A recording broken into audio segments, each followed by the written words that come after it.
नमस्कार साथीहरू, हामी नेप्सेलाई चाहिँ विकली चार्टबाट हेर्छौँ भने नेप्से अहिले 2641 मा क्लोजिङ हुँदै गर्दाखेरि नेप्सेमा गएको हप्ता चाहिँ एउटा प्रफिट बुकिङ टाइपको क्यान्डल देख्न सक्छौँ। इन्डिसिजन टाइपको क्यान्डल चाहिँ बन्न पुगेको छ। लगातार 2 हप्तादेखि बढेपछिको मार्केटमा यो टाइपको क्यान्डल बनेको हो। एक्सपोनेन्शियल मुभिङ एभरेज 9 र 55 दिनको लगाएर हेर्छौँ भने 9 र 55 दिनको मुभिङ एभरेज एकै ठाउँ एउटै लेभल आसपासमा आइपुगेको छ।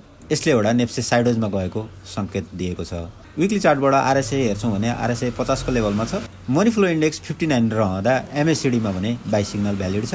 हामी यसलाई डेली टाइम फ्रेममा हेर्छौँ भने लगातार 12-15 दिनदेखि नेप्से चाहिँ एउटै लेभलमा साइडवेज बसिरहँदा यो लेभलमा चाहिँ केही किसिमको एकुमुलेसन भइरहेको हुनसक्छ भन्ने चाहिँ सङ्केत दिएको छ।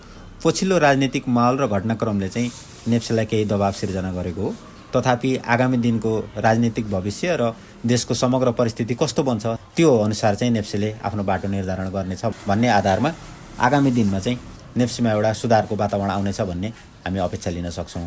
अब भोलिका दिनमा कसो गर्ने भन्ने विषयलाई लिएर हेर्छौँ भने चाहिँ भोलिका दिनमा नेप्सेमा चाहिँ लगानीकर्ताहरूको मनोबल चाहिँ कस्तो पाउन सक्छौँ त्यो किसिमले हेर्नुपर्ने हुन्छ। तथापि तल्लो लेभलमा आइसकेको नेप्सेमा चाहिँ हामीहरू डराइहाल्नुपर्ने चाहिँ हुँदैन। आफ्नो पुँजीलाई चाहिँ एउटा राम्रोसँग म्यानेज गरेर पार्टिकुलर स्टकहरूमा चाहिँ एकदम ध्यान दिएर लगानी गर्नुभयो भने चाहिँ नेप्सेबाट राम्रो रिटर्न पाउने सम्भावना चाहिँ उत्तिकै छ है त। हस्, भिडियो हेरिदिनु भएकोमा धेरै धेरै धन्यवाद।